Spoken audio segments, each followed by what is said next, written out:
Hello friends, स्वागत है आपका एक बार फिर से आपके अपने लीगल चैनल में। आज का वीडियो पूरे तरीके से एक प्रैक्टिकल वीडियो रहने वाला है जो कि आपको बताएगा कि आपके मैट्रिमोनियल केसेज को आपको किस तरह से फाइट करना है, कैसे हैंडल करना है और क्या चीजें आपको अपनी तरफ से नहीं करनी होती हैं। जो करते हो तो आपको नुकसान होता है। देखो, बहुत सारी चीजें ऐसी होती हैं जिसको इंजॉय हम तब कर पाते हैं जब हम अपने दिमाग को शांत रखते हैं या अपने दिमाग को घर छोड़ के जाते हैं।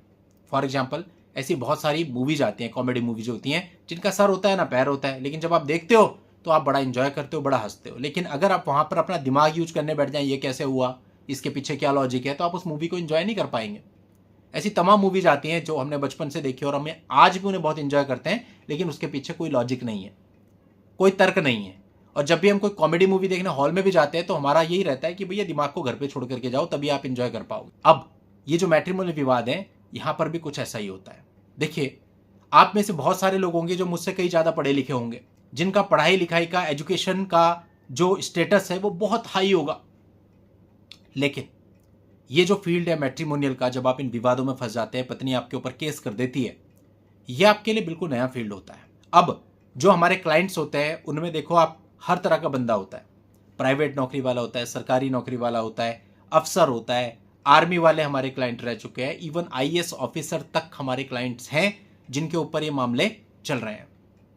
अब जो आईएएस ऑफिसर है, जाहिर सी बात है पढ़ाई लिखाई में बहुत तेज होगा। जो किसी बैंक का सीनियर मैनेजर है, जाहिर सी बात है पढ़ाई लिखाई में, अकाउंटिंग में बहुत तेज होगा। लेकिन वो गणनाएं यहां पर काम नहीं आती। आज के समय पे हो क्या रहा है, लोग बहुत ज्यादा डिपेंडेंट हो गए हैं इंटरनेट पर, एआई पर। वो लोग क्या करते हैं, वो इन्हीं सब चीजों का सहारा लेकर के चीजों को देखते हैं। और जब उनके वकील साहब, जो कि पिछले 40 साल से वही काम कर रहे हैं या 50 साल से वही काम कर रहे हैं, 20 साल से वही काम कर रहे हैं, उनको कोई पिटीशन बना के भेजते हैं तो उस पिटीशन की ऐसी तैसी कर देते हैं। कैसे?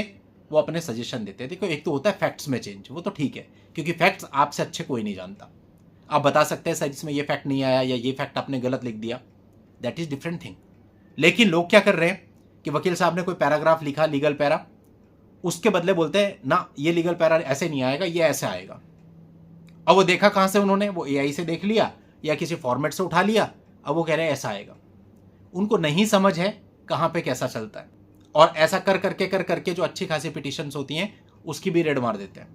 देखो, हर चीज का अलग हिसाब है। अगर आप एक जवाब फाइल कर रहे हो 125 सीआरपीसी का या किसी और चीज का, उसको बनाने का तरीका अलग है। अगर आप फाइनल आर्ग्यूमेंट तैयार कर रहे हो, उसका कंटेंट अलग तरीके से लिखा जाता है। अगर आप क्वेश्चन फाइल कर रहे हो, उसका जो पैटर्न होता है वो बिल्कुल अलग होता है। अगर आप किसी बेल के लिए ड्राफ्टिंग कर रहे हो, उसका पैटर्न बिल्कुल अलग होता है। इसके अतिरिक्त जगह कौन सी है, आप इलाहाबाद हाई कोर्ट के लिए तैयार कर रहे हो, आप मुंबई हाई कोर्ट के लिए तैयार कर रहे हो, आप नैनीताल हाई कोर्ट के लिए तैयार कर रहे हो, हर जगह प्रैक्टिस में भी डिफरेंस है। हर जगह का जो फॉर्मेट है वो भी अलग है। हर जगह चीजों को देखने का तरीका भी अलग है। अब जाहिर सी बात है, आपका जो भी वकील होता है, अधिकतर अगर आप नैनीताल हाई कोर्ट जा रहे हो तो आपका वकील नैनीताल हाई कोर्ट का होता है। अगर आप मुंबई हाई कोर्ट जा रहे हो तो आपका वकील मुंबई हाई कोर्ट का होता है, जो कि वहां की प्रैक्टिस से वाकिफ है।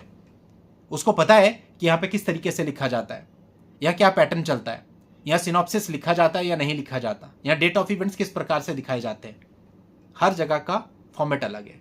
अब हम लोग इतना ज्यादा इसलिए आपको बता पा रहे हैं क्योंकि हमारे पास ऑलमोस्ट हर हाई कोर्ट के मामले आते हैं, हर हाई कोर्ट की हम लोग ड्राफ्टिंग करते हैं, तो हमें पता है कि बहुत डिफरेंस है। अब जो लैंग्वेज है, इसी प्रकार से लैंग्वेज का खेल होता है। कई बार लीगल लैंग्वेज में जो चीज लिखी जाती है वो कहते हैं ना भाई ये तो गलत है, ये तो देखने में अजीब सा लग रहा है, जबकि लीगली लिखा ही वैसे जाता है। अब इस बात पे क्या आप बहस करो। थक हार के जो आपका एडवोकेट होता है वो क्या करता है कि ला भाई आप ही बता दो, जो आप बोलते हो हम यही लिख देते हैं, और बाद में उन चीजों से फिर आपको नुकसान हो जाता है। तो ये पैटर्न बहुत ज्यादा चल रहा है, ऐसा ना करें। हमारे पास भी कई बार रिप्लाई बनाने के लिए आता है ना, तो बंदा अपना वर्जन लिख करके देता है 50 पेज का। हम उस 50 पेज में से अपने काम की चीज लेते हैं, बाकी छोड़ देते हैं। तो फिर वो बंदा कहता है कि साहब मैंने तो इतना सारा लिख के दिया था, आपने तो कुछ लिखा ही नहीं, आपने तो बस थोड़ा सा ही लिखा। तो हमारा यही जवाब होता है कि भाई ठीक है, अगर आपको वही कोर्ट में देना है तो फिर आप हमें कह ही क्यों रहे हो बनाने के लिए। आप सीधा वही 50 को पैराग्राफ में कन्वर्ट करो और डाल दो कोर्ट के अंदर, मिल जाएगा रिलीफ। भाई यही तो एडवोकेट का काम है कि आपके मटेरियल के अंदर से क्या चीज हटानी है और क्या चीज रखनी है, क्या चीज किस स्टेज पे आपको देनी है, यही फिल्टर करना एडवोकेट का काम है। इसलिए कहीं ना कहीं आपको ये समझना पड़ेगा कि यहां पर ज्यादा दिमाग लगाना ठीक नहीं है। मैंने हमेशा ये देखा है कि जो क्लाइंट होता है ना ऐसा कि ठीक है थोड़ा बहुत तो करता है, हल्का फुल्का उसको पढ़ता है, कोई फैक्ट्स होते हैं चेंज कराता है और ठीक है सर, ठीक है सर, चलिए। बहुत है ऐसे जो कहते हैं कि सर जैसा आप सही समझे करें। उन लोगों को तो बहुत जल्दी रिलीफ मिल जाता है। और जो लोग ज्यादा उधेड़ बुन में लगे रहते हैं, हर चीज की बाल की खाल निकालते हैं, वो लोग सालों से फंसे हुए हैं, उनका कोई था ही नहीं है। अब ये मैं अपने पर्सनल एक्सपीरियंस से आपको बता रहा हूं, मेरे पास ऐसे चलते हुए केस हैं जिनमें कोई केस ऐसा है जो पिछले 10 साल से चल रहा है और उस 10 साल के बीच में हजारों केस आए और निपट के चले गए। तो वो लोग हैं जो ज्यादा उधेड़बुन नहीं करते, और जो ज्यादा उधेड़बुन करते हैं वो हमेशा यही देखा गया है कि इसमें फंसे रहते हैं और अपना जीवन खराब कर लेते हैं। इसमें ज्यादा दिमाग नहीं लगाना, एक हद तक ठीक है, आप चीजों को एनालाइज करो। कई बार होता है कि भाई आपको ट्रांसपेरेंसी नहीं आ पा रही, आपको देखना भी पड़ता है। मैं उस चीज के अगेंस्ट नहीं हूं, मेरे कहने का मतलब आप समझो।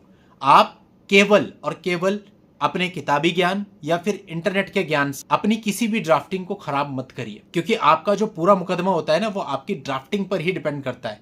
आप क्या है, देखो, पूरे मामले के अंदर वर्बल आर्ग्यूमेंट एक बार होता है लास्ट में, उसमें भी बल्कि जब आप वर्बल आर्ग्यूमेंट करते हो तो कई बार वो रिकॉर्ड पे नहीं आ पाता, तो हमें रिटर्न ही देना पड़ता है। ये नहीं आप ये कह सकते हो कि पहले दिन से लेके आखिरी दिन तक पूरा का पूरा मुकदमा केवल और केवल आपकी ड्राफ्टिंग्स पर निर्भर करता है। आप जेल जाएंगे या बाइज्जत बरी होंगे, ये भी आपकी ड्राफ्टिंग पर ही निर्भर करता है। और ड्राफ्टिंग में ही अगर आपने झोल कर दिया या ड्राफ्टिंग ही अच्छी नहीं रही तो फिर बचेगा ही क्या।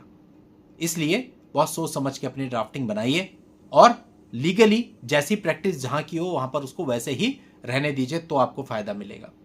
आज के इस वीडियो में इतना ही रखता हूं। नेक्स्ट वीडियो में नई जानकारी के साथ मैं आपसे फिर मिलूंगा। तब तक के लिए good bye and thank you for watching. Take care.